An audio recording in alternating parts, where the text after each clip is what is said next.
This video is going to tell you how to determine your tiers for the Math 003 course. The number of tiers that you need to complete is all determined by your program of study. If you do not know which curriculum math class you will need to take for your program of study, it will be a good idea to ask your success coach or advisor which math class you need.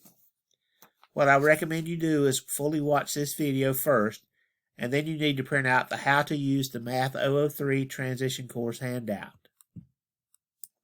This handout is going to help you determine how the class works, and your required curriculum math class will determine which tiers you need to complete. So just click on the link, open it up, and you can print this handout, just like you did with your syllabus and like you did on some of the other handouts we've told you to print in prior steps. At the bottom of the handout, you will see what units each tier is composed of. All students will start with a Tier 1, unless they have completed and passed it in a prior class or have placement test credit for the Tier 1. Your instructor will let you know which tier you need to start with in an email on the first day of class. If you are starting with a Tier 1, then you will complete the 8 units in the Tier 1.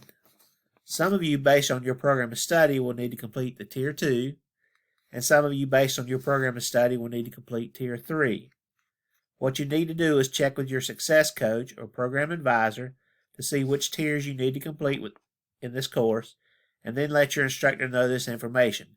Good luck in the course.